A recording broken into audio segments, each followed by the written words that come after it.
Bismillahirrahmanirrahim. Alhamdulillahi rabbil alamin. Wassalatu wassalamu ala asyrafil anbiya'i wal mursalin wa ala alihi wa sahbihi ajma'in. Assalamualaikum warahmatullahi ta'ala wabarakatuh. Alhamdulillah, bersyukur kita kehadrat Allah Subhanahu wa ta'ala kerana masih lagi dapat meneruskan ibadah puasa kita pada bulan Ramadan tahun ini. Mudah-mudahan Allah Subhanahu Wa Taala memberi keizinan kepada kita untuk dapat menyempurnakan sehingga ke akhir bulan Ramadan, menyempurnakan puasa kita sehingga ke akhir bulan Ramadan ini, insya-Allah.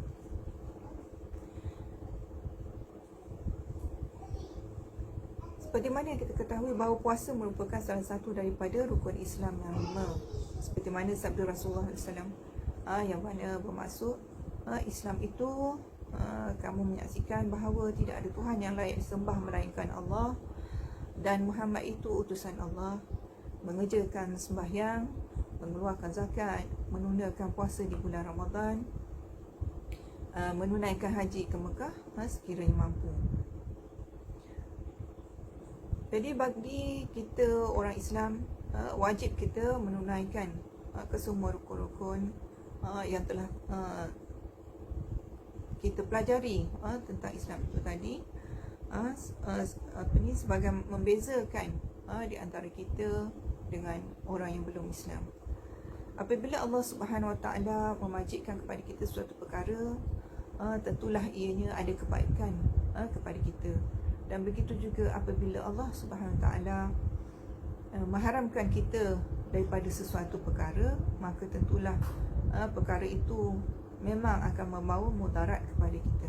Allah Ta'ala yang menciptakan kita, tentulah dia lebih mengetahui apa keperluan kita dalam kehidupan kita di dunia ini, dan seterusnya untuk kebaikan kehidupan kita di akhirat kelak.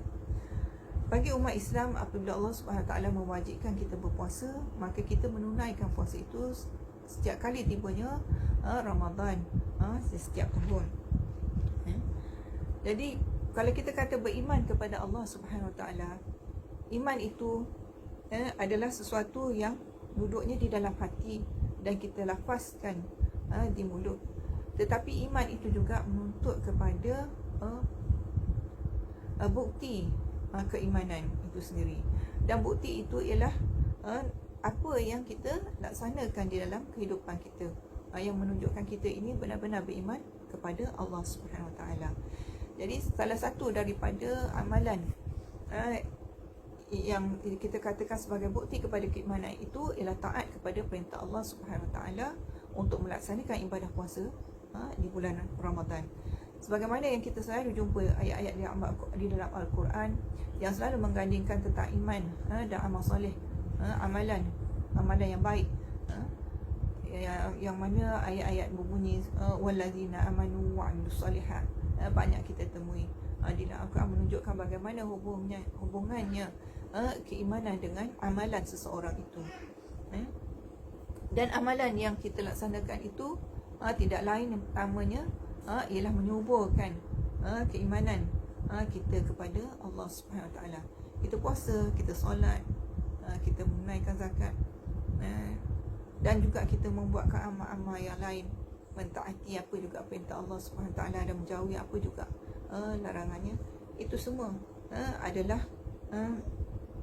sebagai kita kata tadi, bukti keimanan kepada Allah Subhanahu Wa Taala dan juga menunjukkan ketaatan kita kepada Allah Subhanahu Wa Taala. Dan tidak lain dan tidak bukan bagi kita orang Islam, tentunya kita mengharapkan dengan taat dan patuh kita kepada perintah-perintah Allah Subhanahu Wa Taala itu, kita mengharapkan Allah akan mengampuni kita daripada segala dosa-dosa kita. Seterusnya Allah Subhanahu Wa Taala meredai kehidupan kita di dunia dan akhirat. Sebagaimana sabda Rasulullah sallallahu alaihi wasallam, sembahyang 5 waktu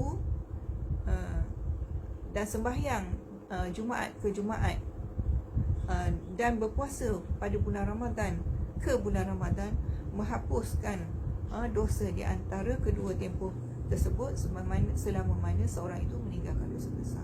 Jadi di atas keyakinan kita itulah bahawa setiap amalan yang Allah Ta'ala perintahkan kepada kita itu Allah Ta'ala nak menghapuskan kita daripada dosa-dosa yang kita lakukan, sama ada kita menyedari ataupun tidak. Begitulah Allah Subhanahu Taala itu sangat kasihnya kepada kita, ingin kita tetap bersih daripada dosa-dosa yang kita lakukan.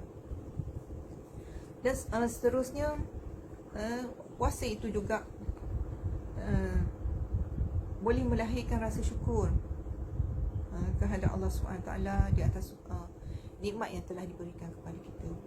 Sebenarnya yang kita ketahui bahawa Allah SWT memerintahkan kita untuk menunaikan puasa itu, iaitu kita menahan diri kita daripada makan dan minum, sesuatu perkara yang biasa bagi kita sebagai manusia, dan makan dan minum itu merupakan kerja untuk kelangsungan hidup, untuk kelangsungan hidup kita. Tapi apabila Allah Ta'ala memerintahkan kita untuk berpuasa, kita menahan diri daripada makan dan minum itu, dan kita merasakan lapar, kita merasakan dahaga, menimbulkan rasa ingatan kita kepada orang lain yang Allah Ta'ala ujikan kekurangan dalam kehidupan mereka, merasakan bagaimana Allah Ta'ala telah melimpahkan kita dengan begitu banyak nikmat, dan seterusnya melahirkan rasa kesyukuran kehadap Allah Subhanahu Taala di atas nikmat yang telah diberikannya kepada kita. Dan puasa juga melahirkan rasa keinsafan ke dalam diri kita, bagaimana kita pun boleh merasakan perlu kita membantu sesama manusia, terutama sekali meringankan kesusahan orang lain. Puasa juga membuatkan kita menghargai rezeki, membandingkan diri kita dengan orang susah, atau membandingkan diri kita dengan orang yang tidak dapat makan, seperti mana saudara-saudara kita yang menghadapi konflik peperangan, tidak ada apa untuk dimakan, makan apa saja yang yang boleh dikira malas perut, sehingga perkara yang kita tak fikir, makan kotak dan sebagainya, melahirkan rasa menghargai rezeki daripada Allah Subhanahu Wa Taala, dan tidak membazir, dan puasa juga mengawal hawa nafsu, yang mana apabila kita meninggalkan, melatih diri kita untuk meninggalkan kelazatan dunia, dan kita menjaga daripada merosakkan pahala puasa kita, ia merupakan satu latihan kepada kita untuk menjaga tingkah laku kita, menjaga mata kita, menjaga telinga dan mulut kita daripada melakukan perkara-perkara yang boleh mengundang dosa, Dan seterusnya, puasa itu menyuburkan sifat amanah, yang mana bagi seseorang yang beriman kepada Allah Subhanahu Wa Taala, tentunya juga dia beriman bahawa Allah Subhanahu Wa Taala itu bersifat maha mengetahui. Lalu melaksanakan puasa ini, tidak ada orang yang dapat membezakan sama ada orang itu berpuasa ataupun tidak, kerana orang yang tidak berpuasa boleh saja mengaku dia berpuasa, tetapi Allah Subhanahu Wa Taala dia mengetahui hakikat yang sebenarnya.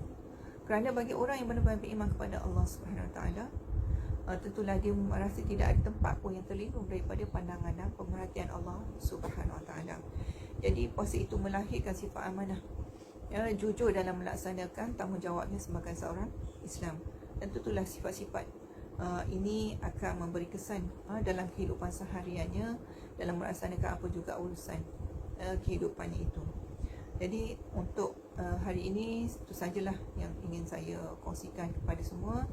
Mudah-mudahan kita dapat menilai kembali diri kita, bermuhasabah, melihat sejauh mana puasa yang telah kita laksanakan ini, adakah ianya dapat menimbulkan rasa keinsafan, rasa kesedaran, dan seterusnya rasa ketakwaan kepada Allah Subhanahu Wa Taala.